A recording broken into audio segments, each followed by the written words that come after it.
There's a storm over there where Greg Floyd is, so he just lost internet connection.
Good evening, everyone. Welcome. Thank you so very much for joining us this evening. My name is Mona Davids, and I am a member of the New York City School Safety Coalition. I am a graduate of the New York City public school system. I have two children. I'm the mother of a 13-year-old, incoming eighth grader, and also the mother of a 23-year-old who also attended and graduated from the New York City public school system. Again, thank you so very much for joining us this evening. Our topic this evening is going to be addressing this gun violence epidemic that we're dealing with, as well as our concerns for what's going to happen once schools open next month. As we all know, whatever happens in the streets happens in the schools. And as parents, as mothers, we've seen what this rampant gun violence has done over the summer. Our communities have been under siege. As mothers, as parents, we're afraid for our children to even go outside, to go to the store, to play in the park, because you just never know. Joining me this evening, we have Miss Eve Hendricks, the mother of Brandon Hendricks, and she will introduce herself shortly. We also have Miss Quyanne Simpkins, who is a parent as well as a school safety agent. Unfortunately, Miss Watt is not feeling well, so she will not be joining us, and Dr. Cody is a bit delayed. But we're going to get this real talk family discussion going, this town hall meeting where we, the mothers, are going to talk about what's happening and what needs to be done. So it is my honor to introduce first Miss Eve Hendricks, the mother of Brandon Hendricks. Miss Hendricks, you are on mute. I'm on mute. Yes. Okay, now you're unmuted. Yes. So I'm the mother of Brandon Hendricks, as you can see behind me. He did attend public school, and he graduated 2020, and unfortunately, he was murdered 5 days after graduation.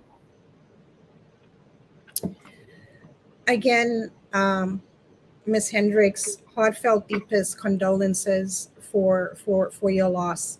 I would also like to introduce Ms. Simpkins. Ms. Simpkins, if you could briefly introduce yourself.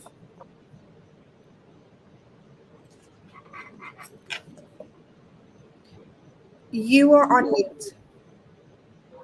Can you hear me now, Mona? Yes. Good night, everyone. Welcome to the forum. Ms. Hendricks, thank you for blessing us with your presence. I spoke to Ms. Watts. She's not feeling well. She will not be attending tonight. My name is Quyan Simpkins. I'm a school safety agent. I'm also a parent, and I'm also a member of the NYC School Safety Coalition. And I'm just trying to bring awareness, bring light, and join the ladies and the mothers in solidarity, about the rampant gun violence in our communities that's affecting our children, and trying to bring awareness to what it is, how it correlates between the streets and the schools, because at the end of the day, we all know that what happens in the streets always comes back to the school. Yes. So I'm glad to be here. Thank you, Ms. Simpkins. And Dr. Jackie Cody has joined us. Dr. Cody, if you could please take a minute to 2 minutes to quickly introduce yourself, and then you can share more about yourself later. Good evening, everyone. Glad to be here. Thank you, Ms. Davids, for leading us in this discussion. I'm Dr. Jackie Cody. I am a parent leader, and an educator. I call myself an educational shareholder. And my main message, no matter where I go, is to bring a violent-free society by making sure all children receive outstanding education. And the way to do that is to make sure that educational administrators are doing what they're supposed to. Educators are doing what they are supposed to do, their jobs. And we won't ultimately see this violence that's going on out here. Well, I'll explain more about that later. Thank you very much. Thank you. Thank you, Dr. Cody. We've, as parents, hearing all the many stories when it comes to the gun violence, hearing about 13-year-olds being shot, 17-year-olds being shot. These children, they have mothers, they have fathers, they have uncles, they have aunts, they have families. And I just cannot imagine how those family members feel dealing with the loss of a child. It breaks my heart. It breaks every mother's heart. And when it comes to our schools, when it comes to the next school year, I know we have grave concerns about what's going to happen. With that being said, I see our final guest has just joined, and I just want to give him an opportunity to introduce himself and just say opening remarks, because I understand he does have another engagement. So I just want to introduce Mr. Gregory Floyd, who is the president of Local 237 Teamsters Union. Mr. Floyd, if you could please introduce yourself and just give us brief remarks. Yes, good evening. My name is Gregory Floyd. I'm the president of Teamsters Local 237, and we represent school safety agents. I'm sorry that I'm late. There's a storm that passed through, knocked out my internet, and I just got back on. So I am glad to be here with you just to give some context on what we're talking about today. In the year 2000, the school year 2017 to 2018, school safety agents confiscated 2,701 weapons. And that's the weapons that they found inside the schools. That's not counting the weapons they found outside the schools and around the schools. Included in that were many knives. There were at least 20 firearms, some loaded. Kids as young as fourth graders were bringing loaded firearms to school. And I know that's a disturbing trend. Also, we had one fatality that year because a child was knifed to death in one of the high schools. So when the conversation came about to remove the school safety agents, first from the police department, there's context and history of why the school safety agents were placed in the police department, because going back to prior to December 20th, 1998, school safety agents used to work and be supervised by the Board of Education. There was violence in our schools. Once the police department took over, not only did the police department professionalize the school safety agents because they did not have a civil service exam, some of the school safety agents were gang members. Some of them had criminal records. The police department took a few years and cleaned the whole department up and got it up and running to where the standards are now.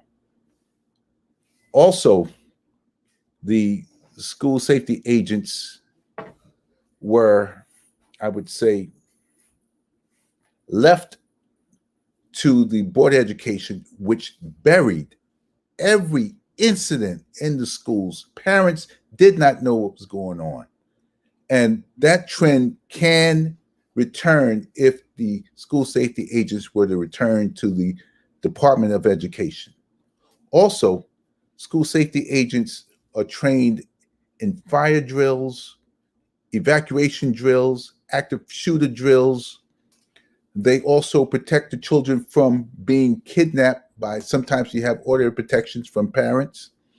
And they also go out and find children who are lost. And you may hear stories from school safety agents that on their own time, they knew where children were when the parents called and said, our children are missing. So school safety agents play a vital role in our community. And also, they look like the children. They are 90% Black and brown, 70% women. Now, I don't know any other uniform force in our country that can tout those numbers. And school safety agents do not carry firearms. They do not carry batons. They do not carry mace. So they don't carry weapons. And they are not police officers. So all the narratives that I've heard that we want police-free schools, you have police-free schools. School safety agents, and they call them agents, are not officers. They're not police officers. And they are very caring individuals. They even spend their money to help the children. They buy book bags, school equipment, and yes, in cases they enlist the union, and we get involved in some of their fundraising to help the children of New York City.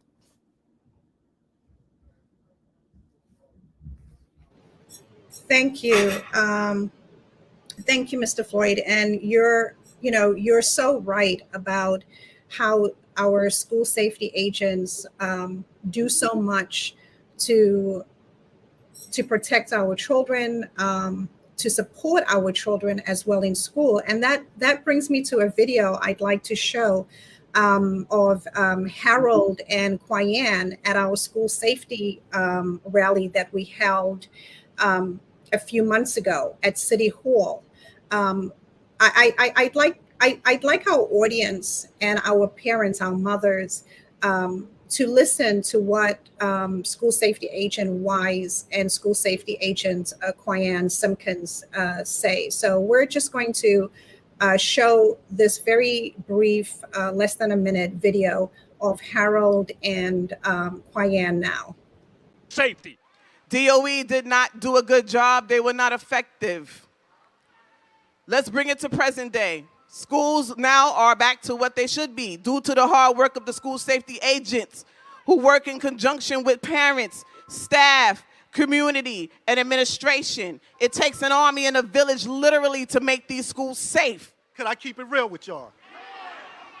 How many of my people in this crowd came out their pocket to buy kids coats, to buy kids shoes, to make sure these kids are eating during the day?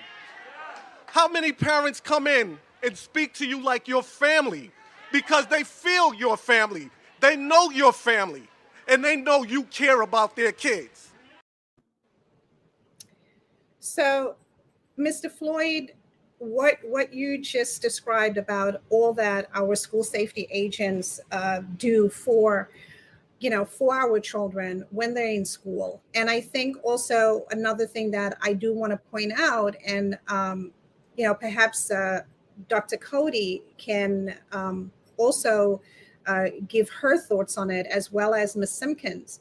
You know, a lot of times, our school safety agents, they're not just there at the entrance, but they actually become, um, you know, uh, confidants. They become almost like another aunt or another uncle to our students.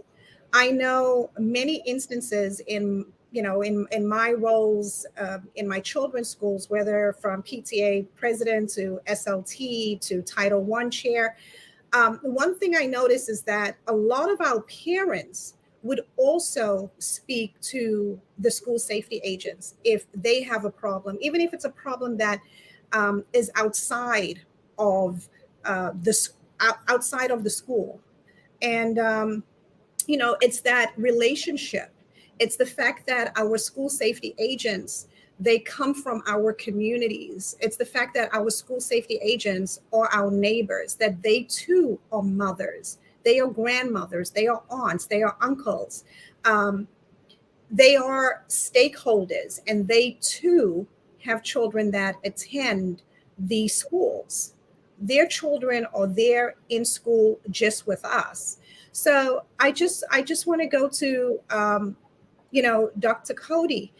We keep on hearing this this false narrative about our school safety agents, that they arrest our students, they handcuff students,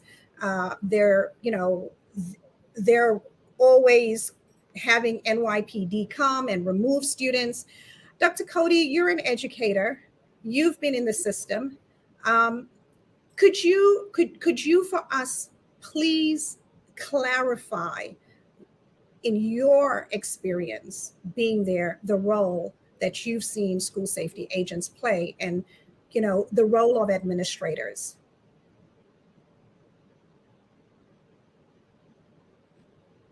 I think you're on mute, Dr. Cody. Thank you. Sorry. I appreciate the opportunity to elaborate on the facts. It's not just my experience, it's the facts. And President Floyd listed, you heard the roles and responsibilities of school safety agents. You heard it. Not one time did he say anything about behavioral issues. Behavioral issues are under the jurisdiction of educators. Educators. As parents, none of us can walk into a school building and go get our child, our own child, without the authorization of a school administrator. A school administrator is the end all be all when it comes to the school building. So therefore, when it comes to behavioral issues, I'm going to tell what it's supposed to be. The fact is, the school administrator is supposed to make sure that, well, the first line of defense is the teacher in the classroom. And if the teacher cannot handle it, they reach out to the assistant principal or the school administrator or the guidance counselor. The school administrator gathers their team, whether it be the dean, the school psychologist, the para. You have all of these educators there that's supposed to come in and help rectify the matter and see what is going on with the student or students so that they can correct their behavior. And a real quick story. These are all true. Everything I'm going to share with you is true and factual. When I was a teacher, there was a white student who made terrorist threats. He said, I'm going to bring my gun and I'm going to shoot everybody, blah, blah, blah, blah, blah, blah. Long story short, he did not get suspended. He was coddled. He was sent to another teacher that is familiar with him. And the village came together to correct his behavior. But then you have a black child that didn't tie their shoes fast enough, and they're calling the cops to arrest. And no child can be arrested or touched in any way unless it is authorized by the school administrator. The school administrators give the authorization. So when you hear a few stories about school safety agents did this, you know, they did this to me, they mistreated me, and so on and so forth. There are more stories of educators mistreating students than there are school safety. No one should be mistreating students at all. And when that happens, you better believe that is the school administrator that sets the tone of the building. Because if the school administrator sets a tone and says, no child can be arrested, no child can be mistreated at all, and set that tone, it won't happen.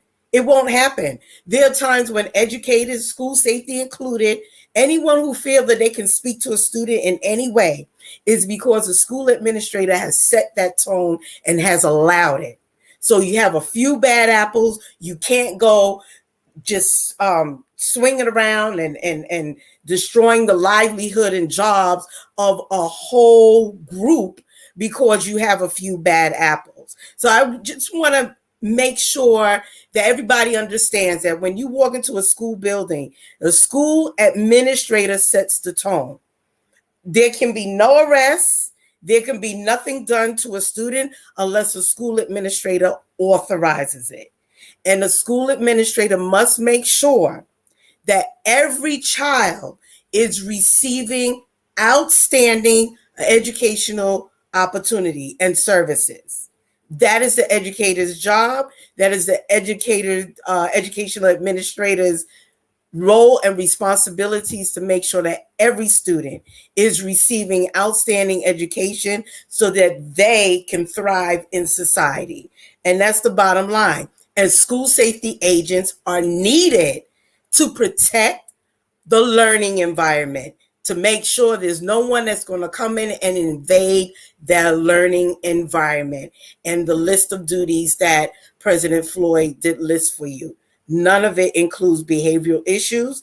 Educators have to deal with behavioral issues and correct it and come together like the village and stop all the nonsense. And too much was put on, as I was in the school system when, and I'm a pause after this. I was in the school system when school safety was under DOE, and it was a mess. And if you have people who voted, school boards, no matter who they were, Democrat, Republican, black, white, no matter who they were, they voted unanimous to remove school safety from up under DOE and to put them under NYPD. And I know that there's no big love affair with NYPD, but given the choice, as you hear, school safety prefers to remain under NYPD. So you cannot, there's a vendetta against NYPD and people are taking it out on school safety. No, we have to back up, understand the facts. If we don't understand the facts, then we're putting our children in great danger and we can't go backwards. We need to go forward and work together. And if you're having a discussion about school safety, this is for city council, the public advocate, fellow parent leaders, Bronx, whoever, wherever. If you're having a conversation about school safety, include school safety in the conversation. Thank you, Dr. Cody. You know, I speak almost on a daily basis with Miss Simpkins. And every time I speak to her, there's always something going on.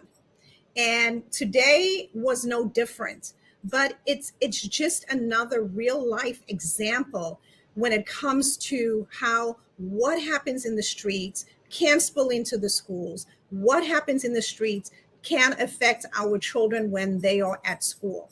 So, Ms. Simpkins, could you please describe what happened today? What was happening today when I called you to prep for tonight? Hey everyone, I'm back. Today was a very interesting day. Today started off like any other day. the regular things that's going on. We have the feeding program. We have summer school. We have summer camp. There was about 2 incidents, almost 3. The first one was an irate parent. She came in. She was, livid. Someone hit her kid, and she was instructing her kids to attack this other kid. She was requesting that the other parent came to the school so that she could see her, so they could fight. It was a big to-do. That was, we got that de-escalated. We sent them on their way, and they set up a mediation meeting. That was it. Later on, let's fast forward to now there's shots fired on the school's perimeter while our students are outside for recess. Students witnessed, 5 individuals running past them with guns. And next thing you know, there's shots being fired. And now we're all on a shelter end, and it became very chaotic. It was a very scary situation for the students as well as the parents, because those students have cell phones. They call their parents. We have parents who are banging on the door demanding to be let inside, but can't let them in because once you're sheltered in, they're out there. So it was a very chaotic scene. And I couldn't really, talk to Mona because there was reports going on and radio calls and everything else was going on.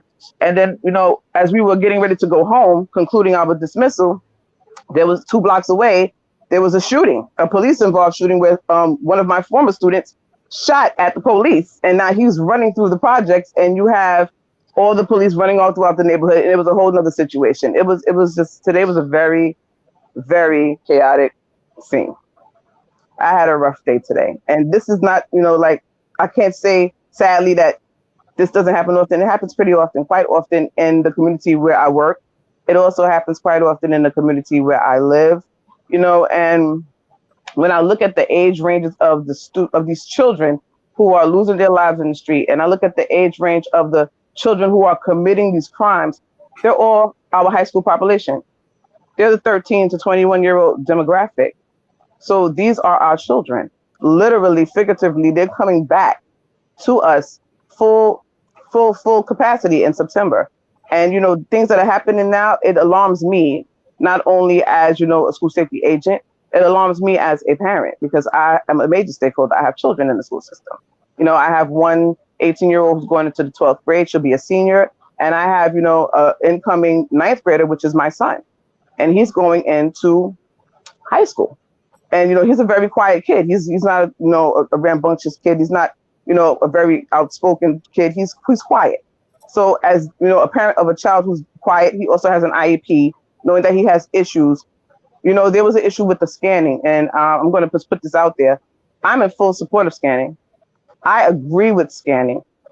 People think it's, you're criminalizing kids and it's only in certain neighborhoods. Sometimes there's a statistical need for it to be where it is. And a lot of times what people don't know is that principals themselves request it. It's not to criminalize children. You have to think about it. It's a deterrent. Same thing as school safety. We're not police in the schools. There are no police in the schools. The schools are police free. We are school safety agents. We don't carry any form of weapons. We're not looking to lock children up. What they don't realize is that school safety's goal is to have incident-free days. We want to have low numbers. We don't want to show incidents. We need things to be running smoothly, and that means that everything is being taken care of. But that scanning machine, think about it. If you go to the airport, you're getting scanned. If you go to the courthouse, you're being scanned. If you go to any city building, you're being scanned. If you go to DOE headquarters, 52 Chambers Street, 65 Court, any DOE suspension site, you're being scanned. So I'm trying to figure out the thought process of some of these, agenda-having adults. How is it that you want yourself in a DOE facility to be kept and remain safe, but you don't want our children to have that same level of safety? And as a parent, I'm appalled and shocked. Forget about the school safety aspect as a parent, because if I wasn't a school safety agent, I would not know that this was going on, because they have done zero parent engagement. Parents haven't been informed of this absurd idea. So it makes me wonder, what is really going on? And then I thought about it. It's money. I get it, because it's always about the money. But, people are equating it to the George Floyd situation and, the reform of police. I get it. I'm a Black woman. I'm a woman of color. I'm married to a Black man. I'm raising Black men. But at the end of the day, that's not where it started. This issue with school safety, I'm going to give you the background because I've researched it, started from 2012 with Donna Lieberman from the New York Civil Liberties Union, who's been after school safety since. 2012, and has tried numerous times to get school safety removed from the Department of Education buildings. But due to the incidents that kept happening and the large volume of weapons being found and, just general chaos in the school, it would never happen. But she saw a window of opportunity during the George Floyd situation, when other cities and other municipalities were now getting rid of their police and cutting ties with their school resource officers who are police officers, who have been outsourced from the police department into the school system, who do carry weapons, who do possess these things. Total difference. But she saw that window of opportunity, so she called in her squad, i.e. Urban Youth Collaborative, i.e. Dignity for All, Make the Road, and all of these other groups that are infiltrating our community and telling our children what they believe that our children need, and telling them that how they're being, taken advantage of by school safety and the things that school safety is doing to them that are egregious. But I agree with Dr. Cody 100%, because I say this all the time. The school administrators they have local parenti over those children.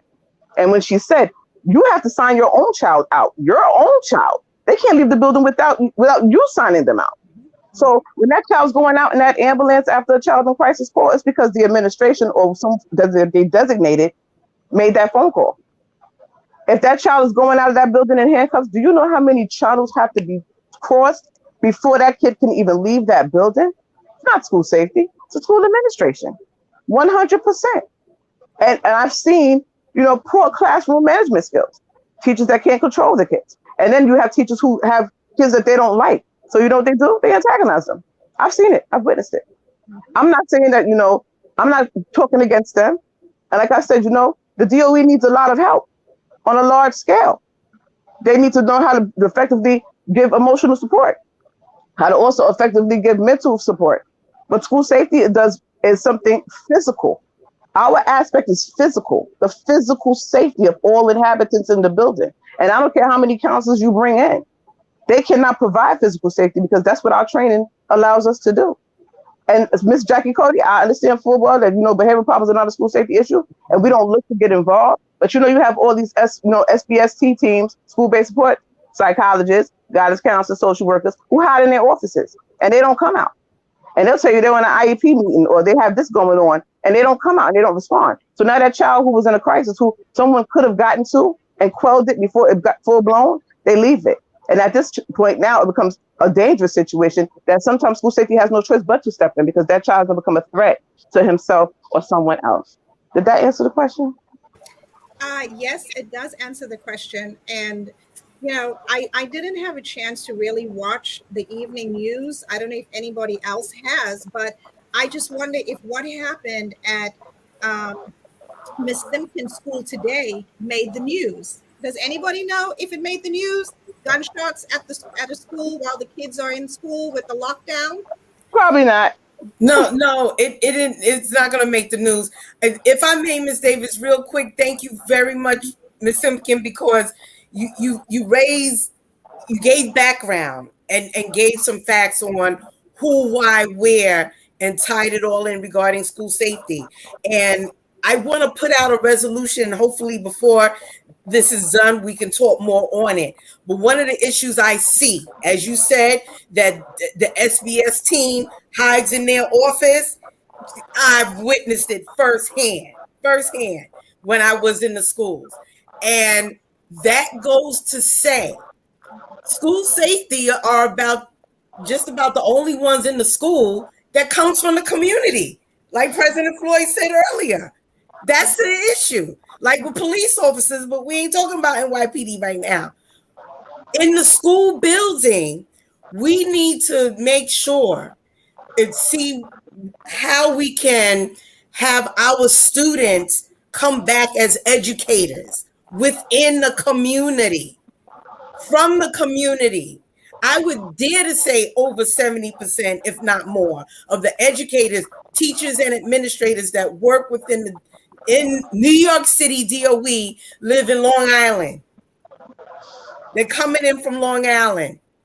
That's why the summertime, the belt, the BQE, LIE is all nice and empty during the summer when they're not coming in. We need more people from the community that'll come in and be professionals within the school. So they won't be hiding out in their offices when our children, students are in crises. You have professionals that will come out and deal with it like they're supposed to. And I'll say more about that towards the end when Councilman James Davis, when he was a youth officer, we teamed up and got rid of gang violence in the last school I was in, and we worked very closely with school safety at that time. So, but I'll share more about that if we have time towards the end. But Ms. Cody, it goes back to what you said from the beginning. The school administration's allowing these people to hide in their offices and not be effective. So they're not properly supervising them and enforcing them to do what their roles and responsibilities are. Everybody has a role and a responsibility, and it's up to the school administrator to make sure, because they are the be all, and everybody follows chancellor's rules and regulations. I want to put that out there. Everybody, from the janitor to the kitchen staff to school safety to everyone.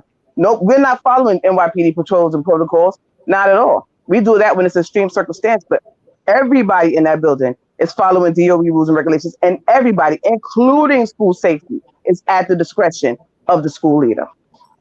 Thank you. I just want to go back to the point again about what happened today. As I explained, the NYC School Safety Coalition, we are a very diverse group of people, different races, different ethnic groups, different political ideologies. But the one thing we are all united on is the fact that our school safety agents keep our children safe. And today, at what happened at Miss Simpkins' school, the fact that there is somebody running through the projects, that they were shooting, and it's right next to the school, and the school went into lockdown. I mean, this is real. This is what we're talking about. Whatever happens in the streets spills into the schools. And no matter what, for every parent, including myself, I'm the mother of a 13-year-old young Black man. I'm grateful that my school has security. I'm grateful for our school safety agents. And I just want to just put a video here of Wei Hua Chen, who is the president of the Chinese American Citizens Alliance of Greater New York, because what she's saying is exactly the same thing that Ms. Simpkins is saying. Who do we want? Who is going to be there when there is an emergency? Who is going to be there if there's shooting outside? Who is going to be there if, God forbid, there's another terrorist attack? So I just want to play this video of Wei Hua Chen from our City Hall rally. And again, we've held rallies in every borough. And let me tell you, the majority of parents are completely unaware that the Department of Education is trying to put our children's lives in danger. Let's see this video from Wei Hua Chen. Our kids need to know that there are school safety agents when there's trouble, when there are arms, when there are fights, when there is even a 9/11. You do not call a counselor. Who do you call? Who do you call? Who do you call? Thank you. And look at what happened today. But I want to talk about the fact that today's incident, and I know I keep coming back to it because this is real. This is what's happening in our communities. There is a connection. It is connected. School safety, public safety. It is connected, especially now with what's going on with our communities being under siege with gun violence. As mothers, we try to do our best to raise our children. We want the best for our children.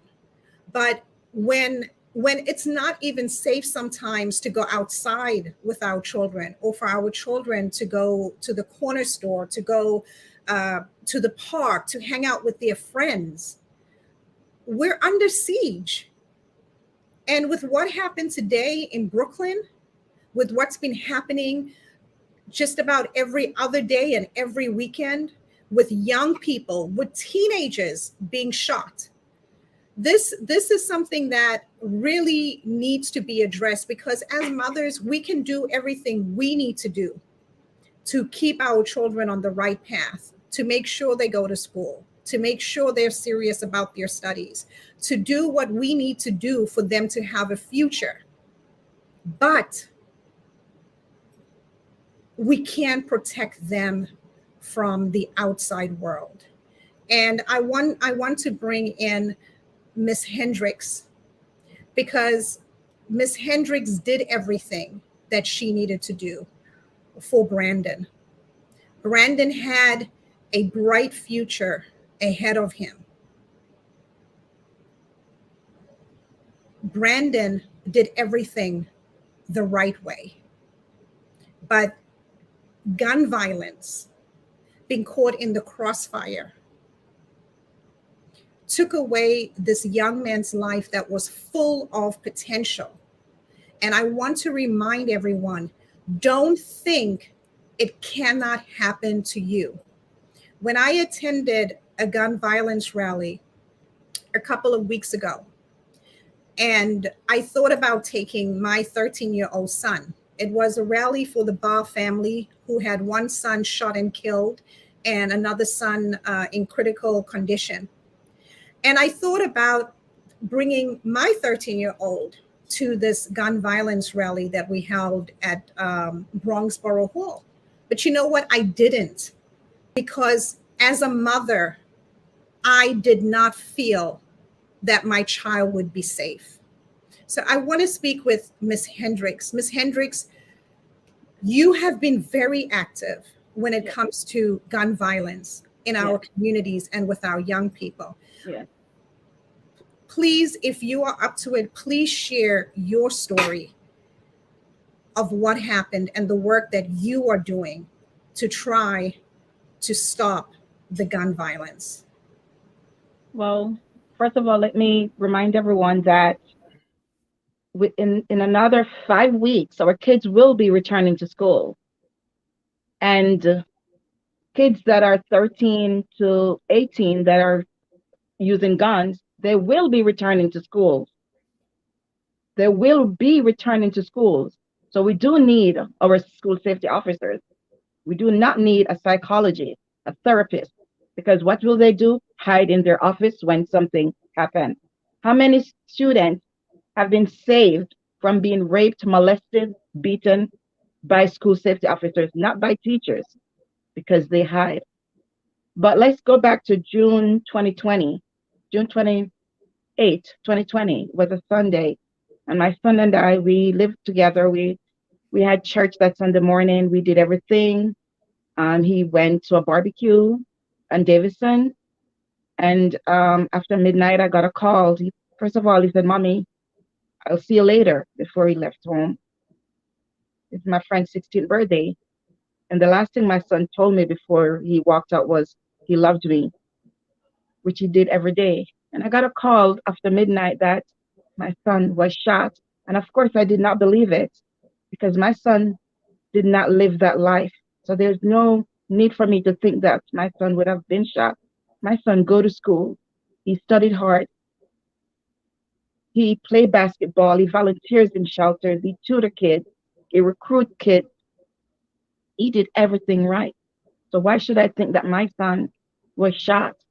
And his friends saw me and they said, "Yes, Brandon D got shot by a stray bullet, but he's gonna live." And when I went to St. Barnabas Hospital and they unzipped that bag,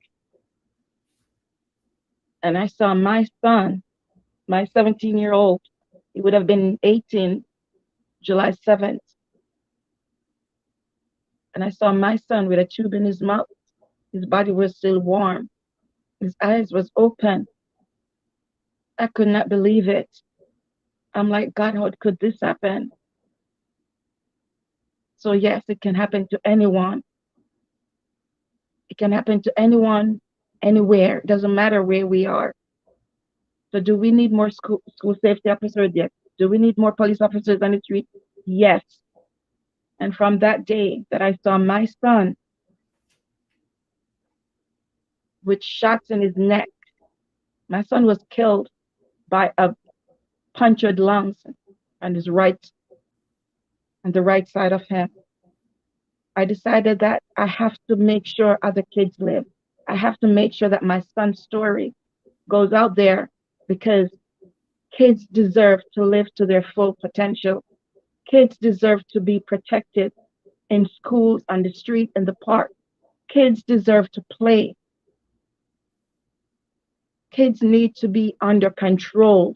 We have to find a way to make sure that our kids, our communities are safe. We have to, because my son, every day, I sit in this room, which is my son's room, because this is the only place I get peace. And when I say the silence is worse than thunder in my home, it is. It's heartbreaking every day to just keep seeing the news, the headlines, and they're all children killing other children. And this will go right into school September, because all of these kids are students. They're all students.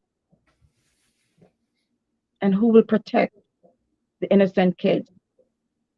Who will protect them? Not the teachers, because the teachers will be looking on school safety officers for protection also. There will be. We are living in a crazy, crazy time. Crazy, crazy time. All we need is peace. All we seek for is peace and justice. But how can we have that if we are not coming together, but instead we're pulling apart? We're pulling apart. We're trying to pull away the school system. We're trying to pull away families. We're trying to paint a picture like everything is okay when it's not. Our kids are dying. Our kids are dying. And it's time for us to save them one way or the other. It's time for us to save them. And that's what I will do. I will keep going out there and yell and scream and call for peace, for justice, because it is the right thing to do. It is the right thing to do. So we have to unite together. We have to. Thank you, Ms. Hendricks. It's every mother's worst nightmare, and I think that we have to keep it real, because anything can happen. Anything can happen at any time. No mother, no father must think that something like this will not happen to them or to their children. We are in a crisis. We are in a serious crisis. And with schools, as you said, Ms. Hendricks, with schools opening in 5 weeks' time, what's happening is going to spill into the schools. And especially when it comes to the Bronx is the epicenter of gun violence in New York City. Unfortunately, this is something that the Bronx is number one for. But this issue, this attack on our school safety agents who come from our communities, who look like us, whose children attend our schools. This agenda, this misguided agenda to eliminate the positions of school safety agents, without a doubt will endanger the lives of our children. There is absolutely no doubt about that. And it's unfortunate that Ms. Watt wasn't feeling well and she could not be with us tonight. But Ms. Watt's son, Devontae Lewis, was executed at school at 2:45 in the afternoon, just this past May, the end of May. Devontae Lewis's school is a charter school, Urban Dove Charter School. Urban Dove is located in a private building Unlike most charter schools that are co-located in public school buildings that do have school safety agents, schools like Urban Dove in private buildings do not have school safety agents to protect the children and to protect the staff. And at 2:45 p.m. at dismissal in front of everyone, Devontae Lewis was shot point blank twice. And this is what happens when you don't have school safety there. I want to just touch on, and I'm hoping Ms. Simpkins can talk more briefly about this, because I'm very conscious of our time. But Ms. Simpkins, can you just very quickly just tell us your background, Ms. Simpkins, as a school safety agent, your professional and personal background? And then can you please explain and share with our parents, with our viewers, the type of training that school safety agents go through? Can you hear me? Yes. Okay, I've been a school safety agent for 16 years now. And school safety agents go to the police academy and they're trained for 17 weeks. They're trained in a number of different things and they become certified. And what a lot of people don't know is that school safety agents are not only being trained by NYPD personnel, they're also being trained by DOE staff. DOE staff are a part of the training. So we're getting both entities given training. So it's coming from both sides. While we're being trained in the academy, we're being trained in tactics, we're being trained in de-escalation, we're being trained in, arrest and protocol procedures, but that's when it pertains to outside negative forces. But when it pertains to the school, because we're geared toward the school, we're not police officers, we're geared toward the school. These are the trainings that we get that NYPD officers don't get. And I don't know if you guys remember the story from 2012 when there was a young lady in Park Slope who she was having an asthma attack and she couldn't get AED CPR from the police officers because they were not trained. And then they put a mandation on them in 2013 where they incorporated them to be AED and CPR trained. But we have always had this training. So school safety agents are trained in conflict resolution, tools for tolerance, dignity for all, mediation, child in crisis, dealing with persons in emotional crisis intervention, implicit bias training, active shooter protocols, general response protocols, which are lockdowns, fire drills, and shelter-ins, which I had to go into today. They're also AED CPR trained. We are de-escalation, early childhood mental first aid, restorative justice, interpersonal, personal relationships, diffusing hostility, and this number one that, the triage first aid.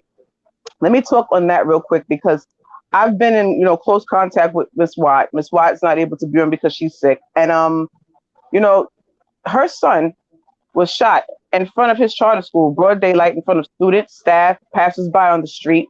That school had no form of security. And, I'm not saying if school safety was there that we would have been able to stop the situation from happening. I can't say that because you could never predict what will happen in God's timing. But we would have been a deterrent out there in that blue uniform, standing on that school's perimeter. It would have made them think twice about what happened and when they were going to do it. So, and God forbid if it did take place or it did happen, what school safety agents are trained to do, triage, first aid. We have a kit on our belt that, we can treat stab wounds, gunshot wounds, first degree burns. We're trained how to actually effectively do these things. And we may have been able to render aid to this young man to maybe sustain his life. So, school safety agents, it's a very complex job. You're in between two worlds, you're between two entities. You're between DOE and you're also between NYPD. And at the end of the day, you're the mediator between both. And parents come to you, students come to you. The administration will even come to you. Teachers will come to you because when it's something of a physical threat, they're all coming to you. It's a very complex job and a very big responsibility because you're not only incurred with your safety, you got to worry about everybody else in the building's safety. And when you have people who come in as visitors, they now become a part of you having to make sure that they remain safe. Because when we have fire drills or we have something that's going on, we have to evacuate that building, all visitors who were signed in, we have to check that log to make sure that they were signed out. Because if they're still remaining in the building, now we have to even look for them. It's a very big job and a very big responsibility that, you know, we don't take lightly, and it's not for the faint of heart. And a lot of people don't understand what this job is. So they make statements and they make comments. And I think I said it before, I can't speak to what someone's experience is. And I can't say that these children haven't had negative incidents or interactions with school safety because that's their experience. But what I will say is that these children don't know what once was. They don't know what was under the Board of Education. They don't know what it was like to have to fight for education physically and literally. They don't know that, but I do. And as a parent, I don't want my children to experience that. We can't have that. We just cannot. And, you know, when I read page 19 of the Healing Centered Schools, it struck a chord with me, because you want to ban school safety from after school activities. A lot of school safety agents clock out and go and work in the after school programs in their buildings. And a lot of us, like myself, donate time to that. I'm not even getting paid. So, you know, literacy coaches, we're football coaches, basketball coaches, cheerleading coaches. We mentor children. We have all these programs that, you know, no one even knows that we're incorporated into, but they want to remove us from them. They want to take us away from PSAL and have us have nothing to do with these games. But at these PSAL games, visitors are allowed. So you don't want some form of security for the people that are outsiders coming inside the building to keep the building safe? You want to ban school safety from the perimeter, period, because you're saying that you want to have these children have a holistic, complete safety. But my thing is this: if you really have good intentions toward these children, anybody who's bringing good vibes to the children and providing them with something positive, you would want all people to be incorporated. But you want to disregard school safety. So now it makes me question your intentions. What are your motives? Why are you doing this? And when you speak about you want to help disenfranchised and disparaged people, majority of school safety agents are female. Majority of school safety agents are minority. We live in the communities and our children attend the school in the communities, same community. So if you now take away our employment, our children now will need the same services that you're trying to now give other people's children, because they will not be traumatized, because there'll be a loss of income in the household and you can't sustain your life with that. I'm all for healing centered schools. Don't think I'm not. School safety is not in opposition of that. We want those things, but we want the people that's going to come in and do it to be effective at what they do, and to make sure that someone's making them accountable for what they do. We assist and we get into anything because we are trained to do so, but we're on a small scale. But the people that's on a large scale, we need them to hold up their end. That's the issues that I'm having with the healing centered school, because your motives are questionable, because it doesn't look like it's coming from a genuine place of care. School safety has a lot of specifications that no one knows that we have. A lot of us are ex-military. A lot of us are EMTs. A lot of us are nurses. A lot of us, we have a lot of degrees that's going through the school safety division. And there's a lot of things that school safety is also equipped to do. And people don't know this. So sometimes when we may take a step to the side to do something, it's because we actually are qualified to do it. And the thing is, most administrators know these things. But the problem is everybody becomes so self-absorbed and so wrapped up that they won't tell you that school safety is the backbone of a school system. Ms. Simpkins, you said it all. I really want to jump in and take 3 seconds to say that every educator has to look at each child as a precious gem bestowed upon humanity, and should help students elicit their own individual gifts and talents so that they can be fully equipped to contribute and share their abilities with society and live productively.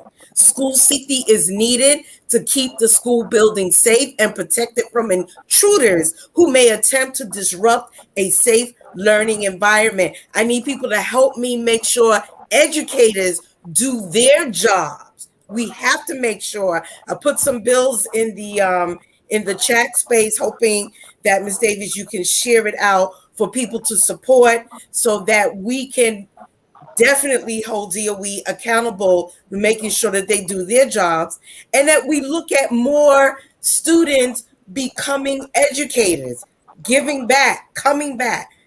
becoming the principals, becoming assistant principals, and school safety and teachers, coming back and working within the school system who are born and raised and live in New York City, rather than those that, are coming from the outside, being the bulk of who the educators are in the building.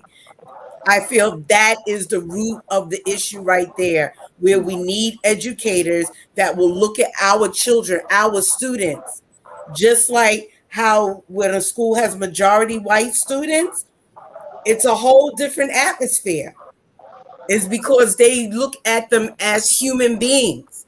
We need educators that's going to look at our children as human beings, as powerful human beings who come from a lineage who discovered the laws of mathematics and built 3 continents on our backs. They need to know who they are so that they can have that confidence and be able to share their gifts with the world. That's heaven on earth. And then you be rid of this violence. You can't pick up a gun and shoot somebody if you feel good and whole about yourself. You can't hurt somebody else, or you're less likely to hurt yourself and other people when you feel good about who you are and you know who you are. Miss Cody, before you go, can I tell you one thing that you can put into your arsenal kit? And we're going to talk about this off the record later on. I get with you. Can we talk about the, inequality of teaching staff in our brown and black disparate schools versus the affluent community? Because I've always known, and I've researched it, so no one can fight me on this. All the ineffective, U-rated teachers that they can't get rid of because they have now achieved tenure, they keep them and flood our communities with those teachers. And most of them are from Westchester, Orange County, Suffolk, and Nassau County. They don't care about our children. And the sad part about it is they're not effective at what they do. They've been U-rated. And they take all of the sufficient teachers and put them in the affluent community. They don't put those U-rated teachers there because they know that affluent community will not stand for it. So you confirmed what I said, and the school leadership team is the group that can make sure that stops happening. The school leadership team. And the parents don't know how much power they have. So that's why we need a citywide leadership team. And President Floyd, I've been asking for you to come. The next one is September 20th. We need you there. Because parents can get the principal out the building if they didn't know they actually could. That's true. Before we continue on that, but I want to come back to what we were talking about with Miss Simpkins, with what happened with Devontae Lewis, because I think it's really important. And one of the things that we are pushing for is Devontae's law. And this is something that we can get done. A few years ago, we pushed for Devontae's law to make sure every school has every door has an alarm after what happened to Devontae. And with Devontae's law that we are pushing in honor of Devontae Lewis, who was executed outside of his school that did not have any school security, any school safety agents. I want to play a video from Maud Marin, who is the former president of Community Education Council in District 1, and then I'm going to explain why. Could we play the video from Maud, please? The city council member who had the most incendiary, ridiculous things to say about school safety agents sends her own kids to private school. The reality is public school parents, all of us from all districts all over, need to stand together and support school safety agents. So coming back to Devontae's law, because this is something that we need to come together on, because this young man's death cannot be in vain. We will not allow it to be in vain. At that city council hearing that no parent was invited to, they didn't let the parents know about it. They didn't let the parents know that they're trying to pass a law to completely eliminate our school safety agents. But at that hearing, City Council member Helen Rosenthal made some really absurd remarks at that hearing. But Helen's children go to private school. Now, this is the thing. In 2018, the city council passed a law to fund school security for private schools, for yeshivas, and parochial schools. Okay? But for whatever reason, they did not put in security or school safety agents for charter schools that are located in private buildings. So in other words, they paid for security for private school students, but not for charter school students. And those charter school students are our neighbors' children. They're our children. My son attends a charter school in the Bronx, Icon Charter School. We pay for security. Devontae School didn't have any security. Every child should be protected. I don't care what type of school the child goes to, but if you can put money and pay for private schools security, you sure as hell can pay for the security of our children, our community's children that go to any charter school that is in a private building. We cannot say these lives are more important than those lives. So whether it's putting them into that law and giving them money for school security, or even better yet, they should have the same protection as charters co-located in a public school building. They should have school safety agents. There are about 150 charters that should have school safety agents protecting their children. And that's what we are going to be pushing for with Devontae's law. Because no matter what, Ms. Watt is not here, and I hope she feels better, but we will not let Devontae's death be in vain. And we are calling on Eric Adams, who's likely going to be our next mayor, to help us make this happen. And I will say in 2018, when the city council passed that law disregarding the safety and the lives of students in privately located charter schools, Borough President Eric Adams was very outspoken and condemned that, because he said every child must be protected. So we really hope that when we have a new mayor who has mayoral control, who makes the final decision on this, that he is going to maintain the same position that he had in 2018. I'm very cognizant about the time. I want to say that this is just the beginning of this conversation. We know that there are politicians out there like Jumaane Williams trying to go for higher office, pushing an agenda to eliminate the position of our school safety agents. We know about this new coalition task force that put out this document, page 19, that falsely states that our school safety agents are police officers, when that's an outright lie. For us here at the NYC School Safety Coalition, our priority, our number one priority, is ensuring that our children are safe while they are in school. No child can learn in an unsafe environment.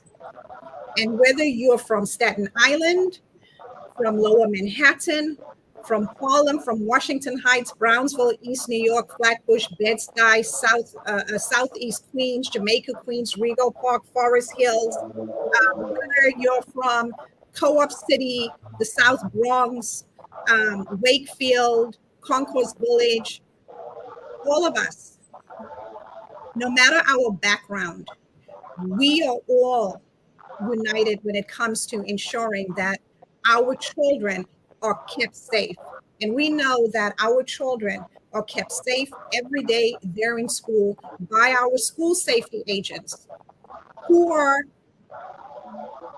civil servants, who are no different than a school crossing guard. We don't say school crossing guards are the police. Why are we saying our school safety agents are the police? So with us here at the NYC School Safety Coalition, we are going to continue to advocate and fight back against anyone, against any organization, against any group, any politician. We want you to know our school safety agents are here to stay. We need more school safety agents in our schools. All of our children must be protected. And this is the point of view of parents from throughout the city, whether they're African American, Hispanic, Asian, whether they're Republican, Democrats, liberals, left, socialists. One thing, if you're a parent, you want your child safe in school. And we're going to close with the final video. This video is from our school safety rally. This video is Mr. Sadio Barry, who is the president of the Senegalese Association of America, but who sums up how we feel that no matter what, we will fight for our school safety agents who protect our children every day, unarmed. We will fight for the mothers. We'll fight for the majority female workforce, women of color. Most are heads of household. We will fight to make sure that they keep their jobs, that we hire more of them, and that they continue to protect our children. So I want to thank everyone for joining us. And this evening, I want to thank our speakers. I want to thank Ms. Hendricks. My heart is with you. We all cannot imagine how you must feel. We want you to know that we are here for you. I just can't. But thank you so very much for everything that you're doing, for everything, for your advocacy, for coming out, for meeting with other mothers who have lost their children. I want to thank you. Dr. Cody, thank you so very much for all that you do in our communities. You are a fighter and you keep it real. And all I can say is please keep doing what you're doing. We got you. And we are behind this coalition that you are building, that you are forming, and we're 100% behind these bills that you're going to be introducing. And to Ms. Simpkins, I don't know how you do what you do every day. Every time I call you, it's something else. I wanted to say something else about Simpkins. She's a very humble person. Don't give me no accolades. I don't want it. Her almost on a regular basis, and there's always something happening. But it's women like Miss Simpkins, mothers, veterans. She didn't tell you she's a veteran. Everybody doesn't need to know.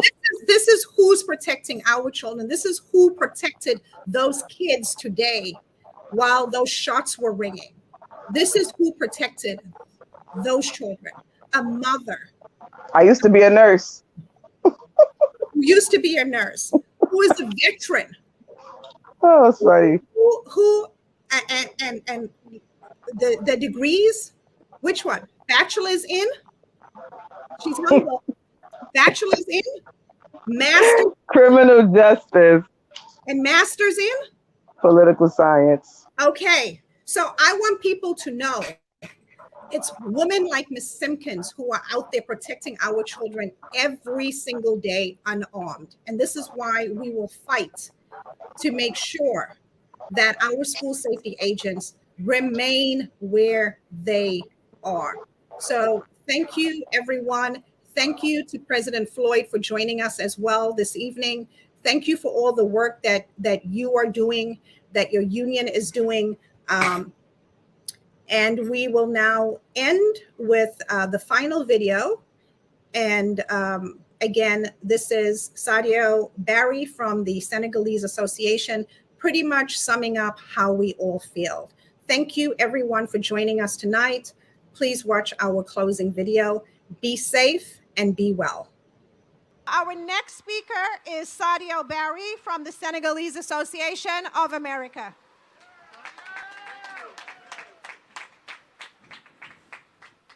Thank you, Mona. Good evening, everybody. As a parent, as a community leader, we stand here today to support school safety agents, no doubt. I'm going to give you an example. People want to be safe in New York City building. Any building that you go, you're going to have a security guard to protect them, to help them.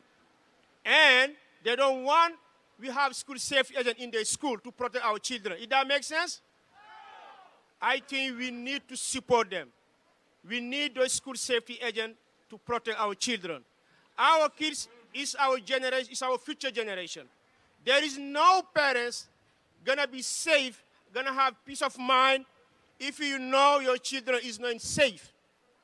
We cannot go to work, make money if your children, your son or daughter is not in a good place.